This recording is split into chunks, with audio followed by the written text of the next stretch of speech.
दोस्तों, एक राजा था।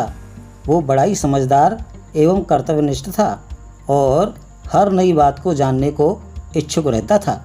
उसके महल के आंगन में एक गुलमोहर का पेड़ था। रोज रात को नियम से एक पक्षी उस पेड़ पर आकर बैठता था और रात के चारों पहरों में अलग अलग 4 तरह की बातें कहता था।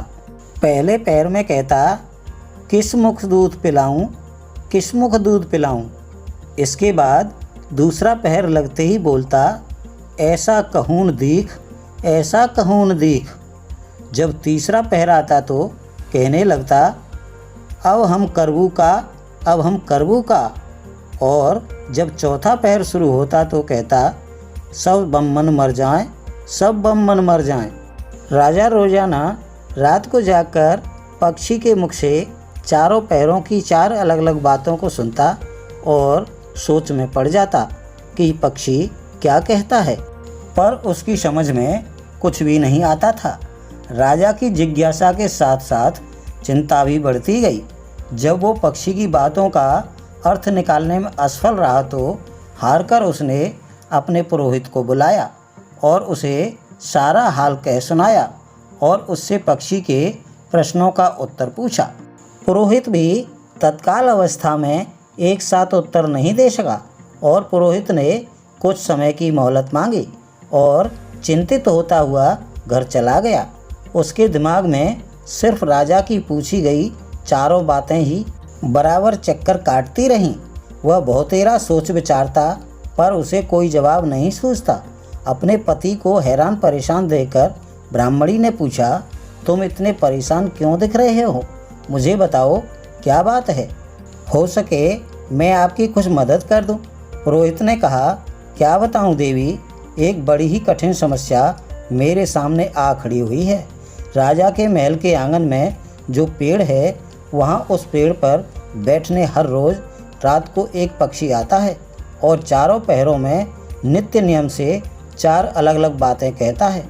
और राजा ने पक्षी की उन बातों का मतलब नहीं समझा तो उसने मुझसे उनका मतलब पूछा, पर पक्षी की पहेलियां तो मेरी भी समझ से बाहर हैं। राजा को जाकर क्या जवाब दूं? बस इसी उधेड़बुन में हूँ। ब्राह्मणी बोली, मेरे प्यारे पुरोहित जी, पक्षी कहता क्या है? जरा मुझे भी एक बार सुनाओ तो। पुरोहित ने पक्षी के चारों पैरों में कही जाने वाली बातें कह सुनाई।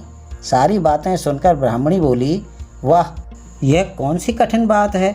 इसका उत्तर तो मैं ही दे सकती हूँ। चिंता मत करो, जाओ और राजा से जाकर कह दो कि पक्षी की बातों का मतलब मैं बताऊंगी। पुरोहित राजा के महल में गया और बोला, महाराज, आप जो पक्षी के प्रश्नों के उत्तर जानना चाहते हैं उनको मेरी स्त्री बता सकती है। पुरोहित की बात सुनकर राजा ने उसकी स्त्री को बुलाने के लिए पालकी भेजी। ब्राह्मणी आ गई। राजा रानी ने उसे आदर से बिठाया और रात होने का इंतजार होने लगा।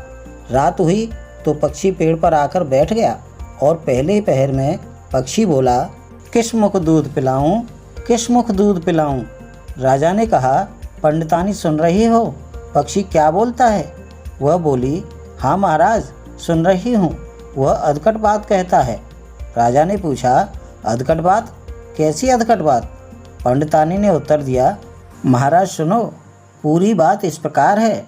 लंका में रावण भयो 20 भुजा 10 शीश, माताओं की जा कहे, किस मुख दूध पिलाऊं, किस मुख दूध पिलाऊं। महाराज, इसका अर्थ ये है कि लंका में रावण ने जन्म लिया है। उसकी 20 भुजाएं हैं और 10 शीश हैं। उसकी माता कहती है कि उसे उसके कौन से मुख से दूध पिलाऊं। इतना सुनते ही राजा बोला, बहुत बढ़िया पंडितानी, तुमने सही अर्थ लगाया है। इसके बाद दूसरा पहर शुरू हुआ तो पक्षी कहने लगा, ऐसा कहूँ न दीख, ऐसा कहूँ न दीख। राजा बोला, पंडितानी, इसका क्या अर्थ है? पंडितानी ने समझाया कि महाराज सुनो, पक्षी बोलता है कि घर जम्ब नवदीप, बिना चिंता को आदमी, ऐसा कहूँ न दीख, ऐसा कहूँ न दीख। अर्थात घर बाहर चारों दिशा, सारी पृथ्वी, नवखंड सभी छान डालो मगर बिना चिंता का आदमी नहीं मिलेगा। हर एक मनुष्य को कोई न कोई चिंता हर समय लगी रहती है। कहिए महाराज, ये सच है या नहीं? राजा बोला, पंडिताइन तुम ठीक कहती हो। फिर तीसरा पहर लगा तो पक्षी ने रोज की तरह अपनी बात को दोहराया और कहने लगा, अब हम करबू का। ब्राह्मणी राजा से बोली, महाराज इसका मर्म भी मैं आपको बतला देती हूँ, ध्यान से सुनिए। 5 वर्ष की कन्या 60 दई ब्याहाय, बैठी करम विसूरती, अब हम करबू का। महाराज 5 वर्ष की कन्या को 60 वर्ष के बूढ़े के गले बांध दो तो बेचारी अपना कर्म पीट कर यही कहेगी ना, अब हम करबू का। सही है ना महाराज? राजा बोला, पंडितानी तुम्हारी ये बात भी सही लगी। अब चौथा पहर शुरू हुआ तो पक्षी ने चोंच खोली और बोला, सब बम मन मर जाएं। तभी राजा ने ब्राह्मणी से कहा, सुनो पंडितानी, पक्षी जो कुछ कह रहा है क्या वह उचित है? ब्राह्मणी मुस्कुराई और कहने लगी, महाराज मैंने पहले ही कहा था कि पक्षी अधकट बात कहता है। वह तो ऐसे सब ब्राह्मणों के मरने की बात कहता है, उसे पूरा सुनो। विश्वास संगत जो करें, शराब मांस जो खाएं, बिना सपरे भोजन करें, वे संभव मन मर जाएं। अर्थात जो ब्राह्मण वेश्या की संगति करते हैं, शराब और मांस का सेवन करते हैं और बिना स्नान किए भोजन करते हैं, ऐसे सब ब्राह्मणों का मर जाना ही उचित है। अब बोलिए महाराज, पक्षी का कहना ठीक है या नहीं? राजा ने कहा, पंडिताइन तुम्हारी चारों बातें बिल्कुल सही लगीं, तुम्हारी बुद्धि धन्य है। राजा रानी ने उसे बढ़िया कपड़े और गहने देकर मान सम्मान से विदा किया और अब पुरोहित का आदर भी राज दरबार में पहले से अधिक बढ़ गया। दोस्तों, कहानी आपको पसंद आई हो और लाइक ना की हो तो लाइक करके अपने दोस्तों में शेयर करना मत भूलना।